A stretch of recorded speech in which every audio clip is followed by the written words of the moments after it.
So welcome everybody to the second talk in the series of ESI Talks, the revived ESI lecture series that is for now online. Hopefully we change to an in-person format soon and have this joy of meeting people again at our institute. So it's my honor to introduce Julia Veit, who is the speaker of today. So she has done her PhD in the University of Freiburg in Switzerland. Then she continued as a postdoc for 5 years at the University of California in the US. And since 2019, she has her own group in the University of Freiburg in Germany now. So it's very good that we have you close to us, actually. And working with Hilela Desnik, Julia had done some seminal work reviewing gamma oscillations in the mouse cortex, and also illuminating specifically the role of interneurons, of somatostatin expressing interneurons, in generating those oscillations. So today I'm very excited to listen about VIP interneurons. The talk of today will be VIP neurons, the synchronized cortical assemblies. And yes, the stage is yours, Julia. Thank you so much, Tina. And thank you so much for the invitation. I said before, it's a real big pleasure to speak at ESI, especially because I think that this institute has probably the world's highest density of people studying visual gamma oscillations in the world. So, and this talk is going to be on visual gamma oscillations. So I cannot think of a more perfect audience for this talk. But it also makes it a little bit nerve-wracking.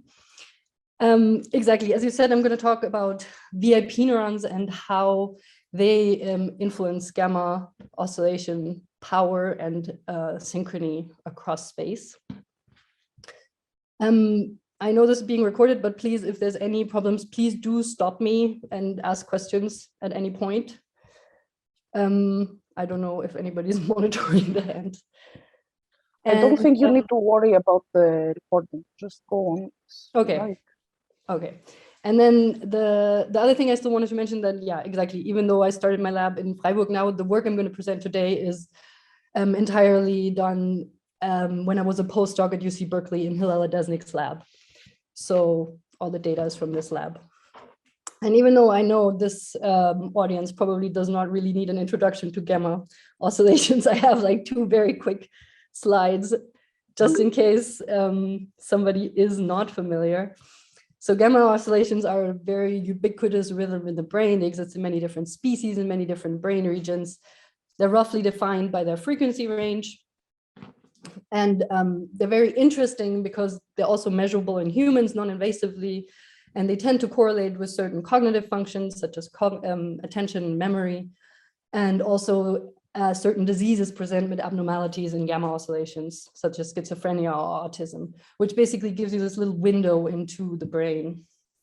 But today I'm going to focus entirely on visually induced gamma oscillations, which are actually exactly all this work is coming out of Frankfurt. And there's very many seminal theories on what the function of these oscillations is in synchronizing ensembles within and across different brain regions for communication and also perception. So, and then, hold on. So these visually induced gamma oscillations, I don't know, this doesn't work, here we go. I still also always like to show this slide and this figure because even though it is now more than 30 years old, it basically shows everything you need to know from like how these oscillations are recorded to what the signals are we're looking at, which is still the same today. We're looking at local field potentials and multi-unit spiking activity in this case. I'm going to also talk about single units. But basically, we're recording these from visual cortex of an animal. We're showing visual stimuli. We're inducing this nice regular oscillation in the local field potential. And then on a local level, spikes happen at very specific phases of this gamma oscillation. And thus, if these are multiple neurons spiking, these spikes will be basically synchronized at that location. And it's not only a local phenomenon, it also happens more globally. So this was shown in the second study of the same year, and when they recorded 2 spatially separate receptor fields and then moved bars either in opposite directions or in the same directions, or stimulated both fields with one long bar. In all cases, did locally gamma oscillations emerge, but only in the case where the features of these were basically matched. Do you see my mouse pointer? Sorry, here. Were these then phase locked as well? So this means, again, if spikes happen in this trough phase of the oscillation, now we have synchronous spiking across the cortical map, but only when features of the visual stimulus basically match. And I'm basically today focusing on exactly these two features, on the local synchrony and then on the spatial synchronization across the retinotopy. So we are very interested in the mechanisms of these gamma oscillations. This is why we use mice. Sorry, this isn't, my clicking isn't working. So basically, this is our setup. We have an awake mouse that is head fixed here to this bar, and it's free to run whenever it wants on this circular disc. And they do like to run. So, and then we record primary visual cortical activity with laminar probes. In this case, it's 16 channels neural nexus probes that we insert only until like layer 4 to get as many as we can upper layer neurons. So all the data I'm going to talk about today is from the upper layers of the cortex. And then, yeah, we present them with visual stimuli. And just as you just saw for the cat, in this case, for example, if we increase the size of a visual drifting grating, we can really see this nice regular oscillation emerge in the local field potential. The frequency this is happening at is a little bit different in the mouse than it is, for example, in the cat or monkey studies, or in the humans, where gamma is often a little bit higher, from like 40 to 70 hertz. But we do think, because there's many similarities, for example, the size dependence, the contrast dependence, the context dependence, that this is actually very similar rhythm, even though it is happening slightly lower in the mouse.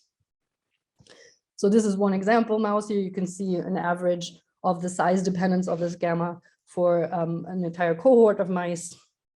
And I just briefly want to mention that this is actually the opposite of what we see for the spiking activity. So this is a curve on normalized firing rates for layer 2-3 pyramidal cells. And yeah, surround suppression does happen. So as we increase the stimulus more and more onto the suppressive surround of these neurons, they actually fire less. So we really see this anti-correlation of gamma power and conditions where firing rates are actually high. Okay, but we wanted to talk about the mechanism, and the mechanism we think is most likely for this visual oscillation is called PING, which stands for pyramidal interneuron gamma. And I just have a brief cartoon to introduce it because it's going to be important. So if we have a pyramidal cell that receives, for the moment, let's assume constant input, this will make that cell fire. This will excite inhibitory neurons. Inhibitory neurons will fire shortly after in time, and then suppress this excitatory neuron for some time. And only after this inhibition has basically worn off can this still ongoing input push the neuron across the threshold again, it'll fire again, and so on and so forth. And this cycle will continue. The important thing now is that this inhibitory neuron doesn't, of course, only suppress this one excitatory cell, but also others, which will then have the same inhibitory pause imposed on their spiking, which will make them fire in this same basically brief window of opportunity, so nearly synchronous to the other neuron. And then as more and more of these pyramidal cells basically fall in line with this inhibitory rhythm, their synaptic potentials will add up so much that this will become visible as an oscillation in the local field potential. The important takeaway here really is that the big synchronizer in this is actually this inhibitory interneuron. We definitely need the excitatory spikes. This is what's driving this, but the thing that is synchronizing these spikes of the excitatory neuron is the inhibition. And in this previous paper we published, we're basically looking into what population of interneurons is mediating this suppression. This is going to be important for the rest of the talk. This is why I present this. This is all published, so I'm going to go over it pretty quickly. And I'm also not going to show every experiment we did. I'm only going to focus on the most definitive one, I guess. where the two populations of interneurons we looked at were parvalbumin and somatostatin cells. These both directly target pyramidal cells and thus are likely candidates for this inhibitory synchronization of the rhythm. And in this experiment, sorry, spoiler alert, we see we do a loss of function experiment where we basically express the optogenetic silencer halorhodopsin in parvalbumin cells, and that means we can silence them during an ongoing oscillation. And this is exactly what we do. So we see here ongoing activity, then we show a visual stimulus, we induce this nice oscillation. And then if PV cells were now really this inhibitory interneuron that is imposing these breaks, that is basically entraining this oscillation, we would expect the oscillation to go away. But this is not what we see at all. In fact, the oscillation is fine. And if we look at the power spectrum, it's even increased. But this is not very specific. It's across a very broad range of frequencies. But this is happening in nearly all the mice we recorded. And if we look at the induced spectrum, so basically what changes in the spectrum compared to a gray screen, which is like our baseline condition, you can see that there's actually no change in the induced gamma power when we suppress parvalbumin cells. This all changes if we do the exact same experiment now suppressing somatostatin cells. Then we really see exactly what we would expect for an interneuron that is truly necessary for this oscillation. So without active suppression by somatostatin cells, this oscillation simply cannot happen, or is at least very much weakened. And this is also visible in the spectrum as a very specific drop in power, only in this visual gamma range around 30 Hertz. Also very consistent across mice. And this is also visible in the induced spectrum. So really, we see that for this visually induced gamma oscillation, suppression or inhibition through somatostatin cells is absolutely necessary. And this was, of course, a result that was pretty surprising for many, as PV neurons are usually thought to be mediating exactly this. But I think for this oscillation, especially to us at least, it made complete sense. And this is because of the way somatostatin cells are embedded in the layer 2-3 circuit. And this is here you have local parvalbumin cells and pyramidal cells. They get their drive directly from like layer 4, direct visual inputs, feed-forward inputs, whereas somatostatin cells do not get that kind of input. They get most of their drive actually through horizontal connections within layer 2-3. So, and with this setup, you can see that then if you would increase the size of the stimulus, for example, more and more, this would disproportionately increase the drive to somatostatin cells, which could then more powerfully suppress these ensembles of peri and pyramidal cells and entrain them more strongly as well. But this is also the reason for the surround suppression. And this has been shown by Hillel in his 2012 paper, where he basically identified somatostatin cells, and he sees that they are really the only cell type that basically keeps increasing their activity with increasing stimulus size, where those PV cells and pyramidal cells become surround suppressed, at least partly through this increased inhibition of somatostatin cells.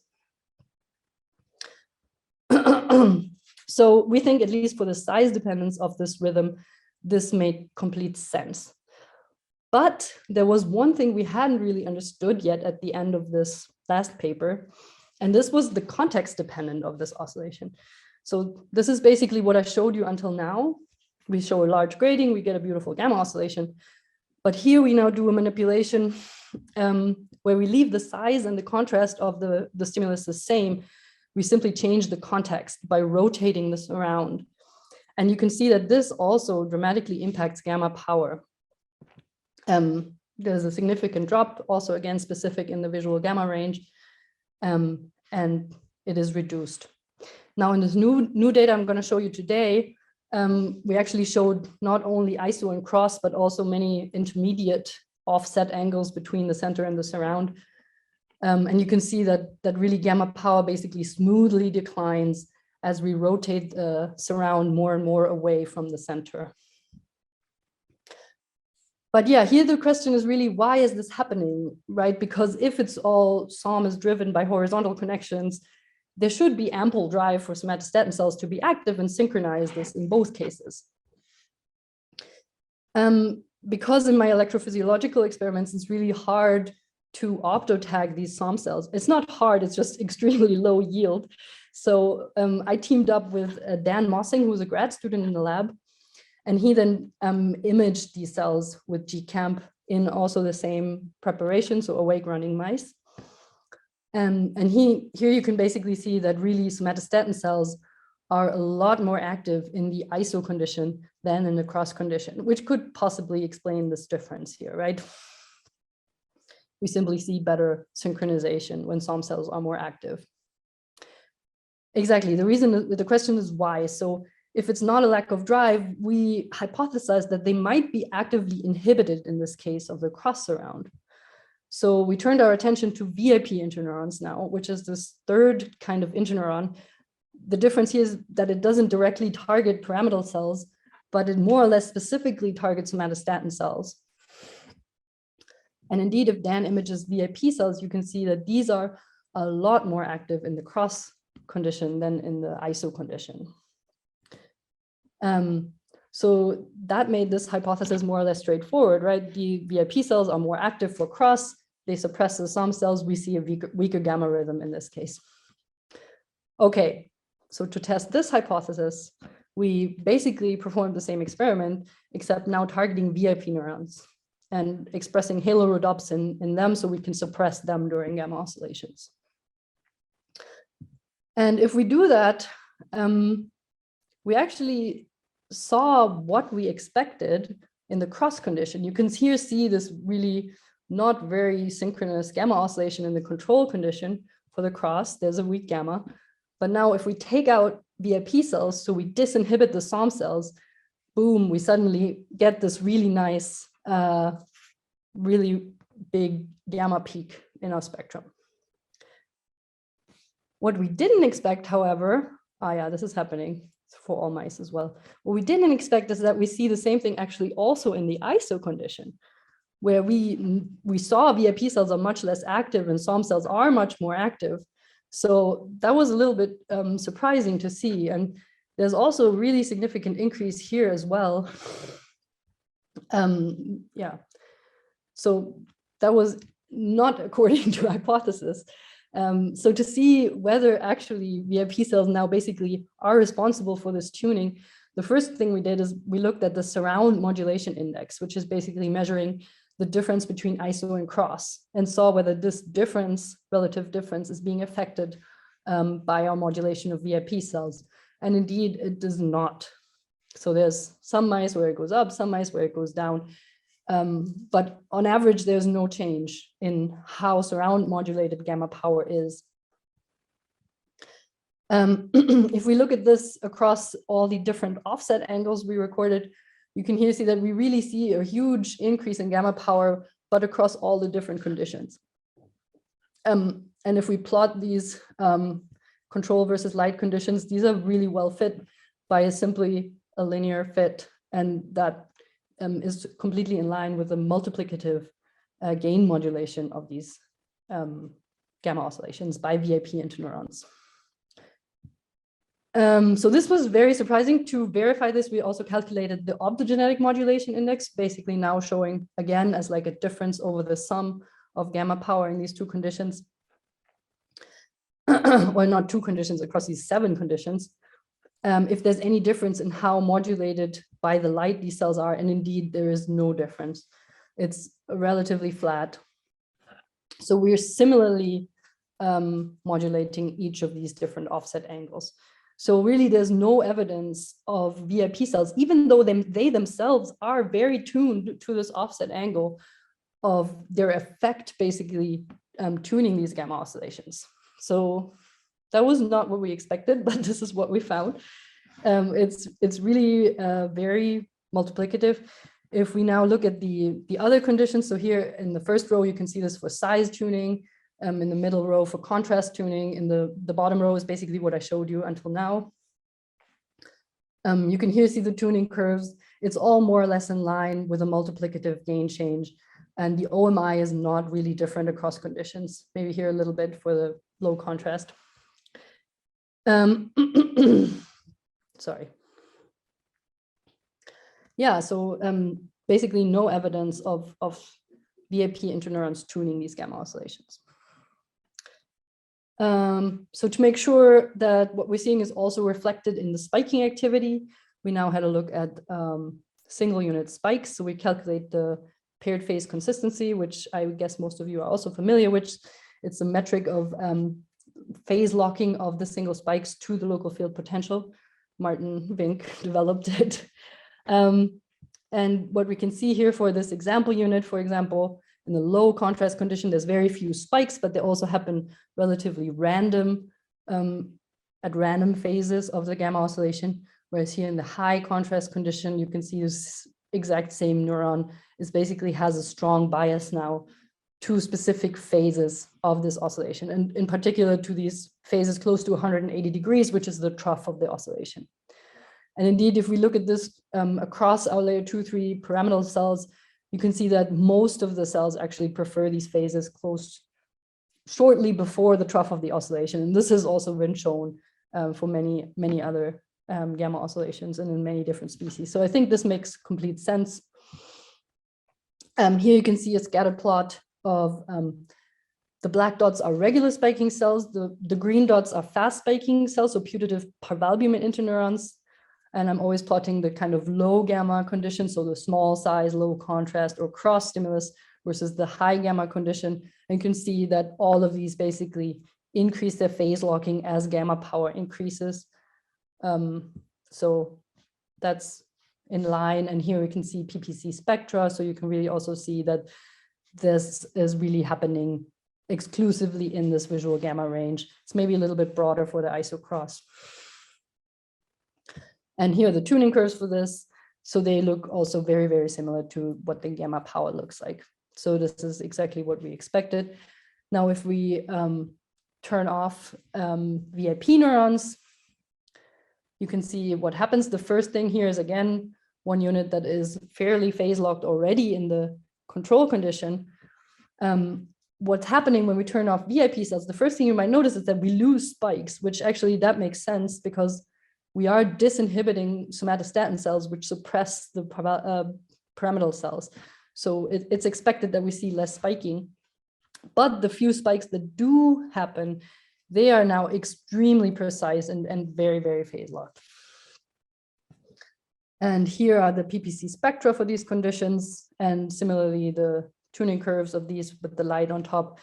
This is not precise, but it's also not really in line with any model that is basically tuning these cells to any of these conditions. So it's more or less also multiplicative. The one thing I found interesting about this is that this is what I showed you. This is a PPC spectrum for the about 3/4 of cells that fire significantly phase locked to this strong ongoing gamma oscillation. This is for a large grading. And you can see that even then, we increase their phase locking quite significantly. But what's really interesting is that there's this other 1/4 of cells that even though there is this really strong ongoing gamma oscillation, they don't care about it whatsoever. They fire at completely random times and are not entrained by this rhythm. But now if we take out VIP cells, also these cells that didn't care about this rhythm suddenly start to lock to the gamma oscillation. So this is really where VIP cells basically can control how many cells fire phase locked to this rhythm, and maybe also which ones do.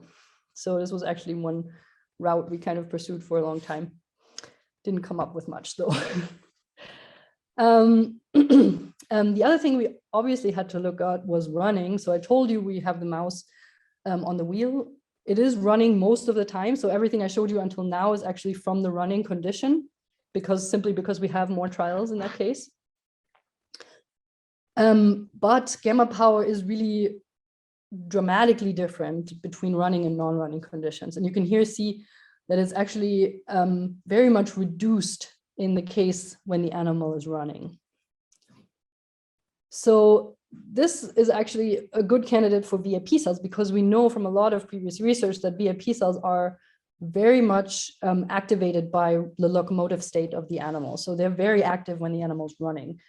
that could mean that then we see stronger suppression of some cells, which could lead to this suppression of the gamma rhythm.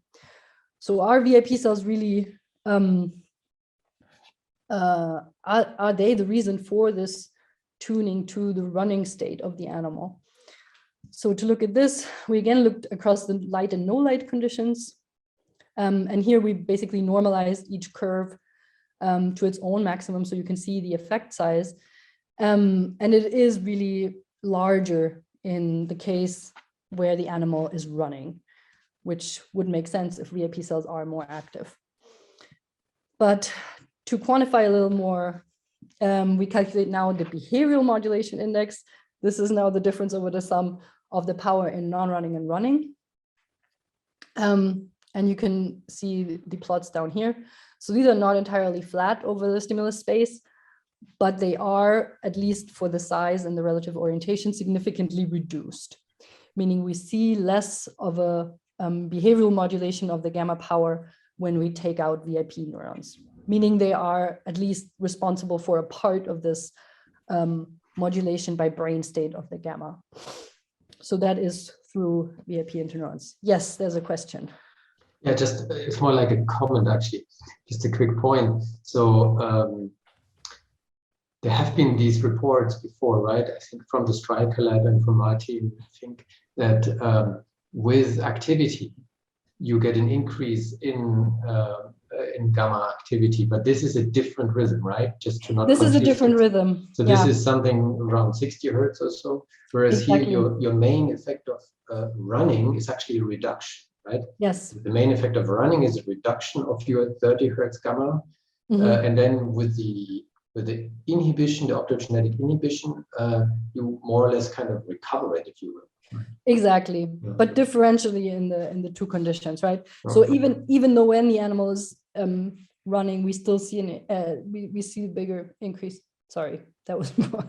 Even when the animal is sitting still and VIP cells are not so active, we even then see a slight increase, but it's less. Exactly. And yeah, the other gamma you mentioned, exactly, I haven't mentioned this at all before. There is this second kind of really narrow band 60 hertz gamma oscillation, but this is a rhythm that is strictly relayed from the thalamus. It's probably originating in the retina, and it's strongest for a bright isoluminant screen. And then as soon as you show any visual stimuli, that rhythm is basically gone. But yes, that depends very much positively on running, this rhythm. So that's a very different story, but there's no change with any interneuron manipulation of this because it's strictly relayed. Okay. So this is why I didn't focus on this in this talk at all. Thank you. Yeah. And yeah, VIP neuron suppression also doesn't have an influence on this. I may have a supplemental slide for this at the end. Okay. Thank you, that's fascinating. Yeah, this is really fascinating too. I think so. The difference between these two rhythms. Okay. So the last part of the talk now is going to be not now focused on the power at a single cortical site, but now again more across about the synchronization between these two different sites. And this is very much inspired by the Gray and Singer study I showed you in the beginning. And we here too basically perform a similar experiment. We simply lower 2 electrodes into spatially non-matched places of V1. They're roughly separated by 500 microns. We can then map the receptive fields of both of these places with sparse noise. You can see the non-overlapping. And this then gives us the opportunity to place the center surround stimulus in such a way that one site is covered by the center and the other one is covered by the surround. And exactly as in the cat study before, if we show like a large contiguous grading that is covering both of these sites, we can see both sites oscillate at gamma. And you can really see, if I overlay this here, there's very, very precise phase locking between these two oscillations.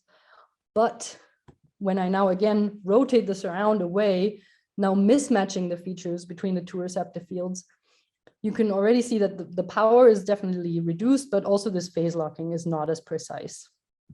And this you can see as a drop in this really nice 30 hertz coherence peak we have in the coherence spectrum, which was also very consistent across mice. And in this already published study, we have basically shown that this synchronization of the two oscillations across space is also dependent on SOM inhibition. So here we basically, again, show a visual stimulus, which in this case is this large ISO grading. We see this really coherent oscillation. And then as we turn the light on, not only is the oscillation squashed, but also the precise phase locking is basically lost. And this is again happening in all the mice we recorded. So again, SOM inhibition is not only needed to synchronize these cells locally, but also across the retinotopic map. Somehow this is dependent on SOM suppression. But now again, we looked at VIP cells. So in this case, again, we're performing the exact same experiment. Now suppressing VIP cells during the oscillation. And you can see this here. For the ISO grading, we already have a nice big gamma oscillation. It is becoming a little bigger in power, but actually the phase locking is not going up that much. In fact, across the population, there's no difference. Some it's actually going down a little bit. But if we do this in the cross case, you can here see the small and not so phase locked oscillation. And then really we turn on the light, we suppress the VIP interneurons, and boom, we have a nice, large, coherent gamma oscillation between the two sites. And that was also significant across the mice. So there's a significant increase in coherence with VIP suppression in the cross case, but we don't see a change in the ISO case, actually.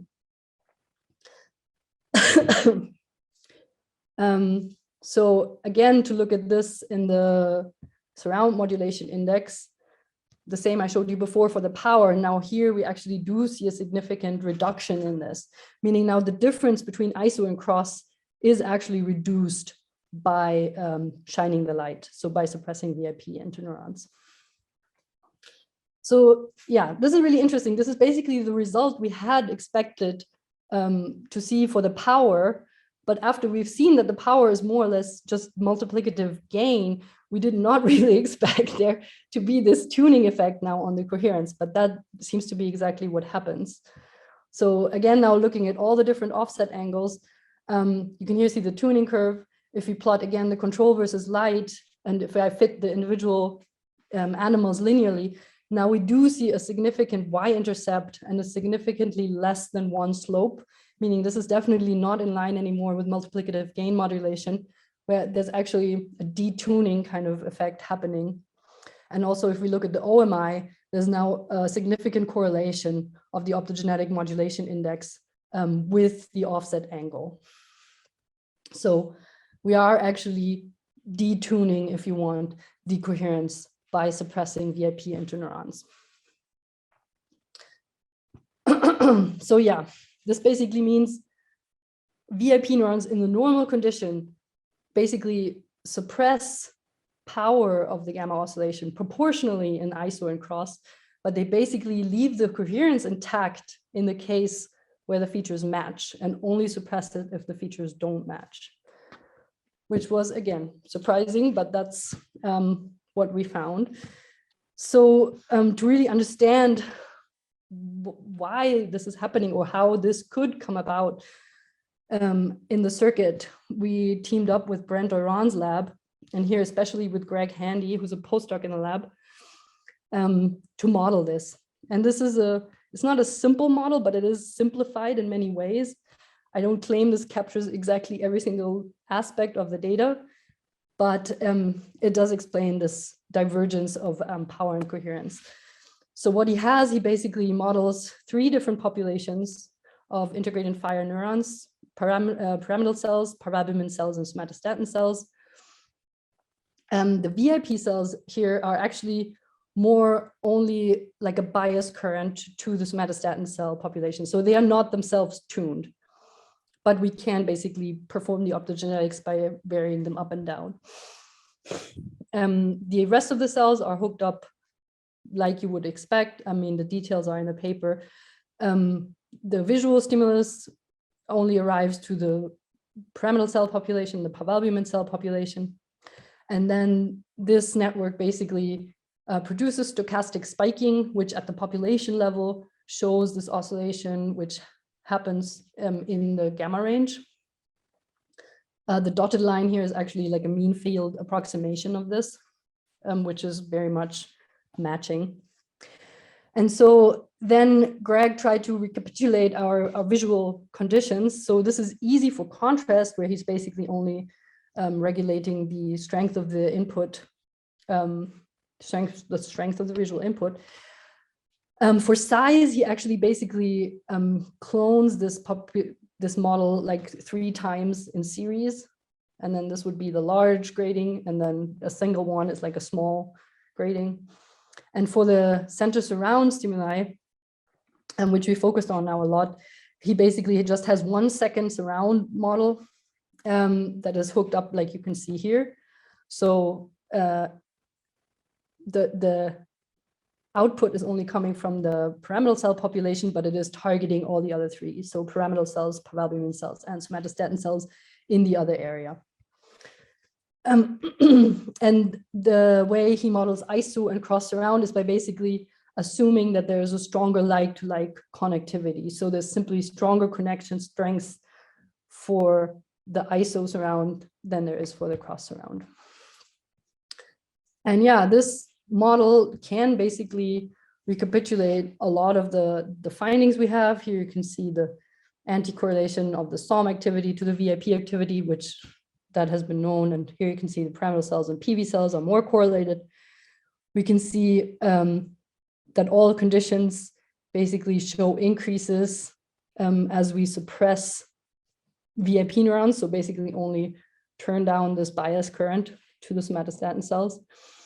And here the tuning curves, I don't claim they look exactly like what we see in the data, but the fact is that we can, with this relatively simple model, recapitulate this finding, where now the lighter purple colors are basically more suppressed state of the VIP interneurons. And you can see that in both cases, iso and cross, we see the gamma power increase as we suppress them. But here in the iso case, we barely see a suppression of the coherence, whereas there's a really a bigger effect on the cross. So basically, the ingredients we needed to get this result, that we can basically increase, or basically VIP cells decrease power, but only change coherence for the cross. The only ingredients we need is that, one, we need the VIP cells to specifically target SOM cells. It doesn't work if they target PV cells too, or pyramidal cells too.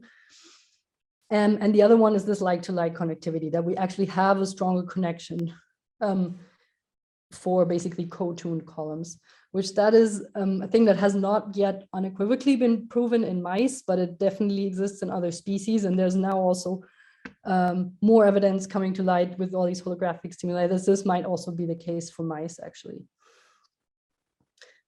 But yeah, these 2 ingredients are basically enough to get this result. Yeah.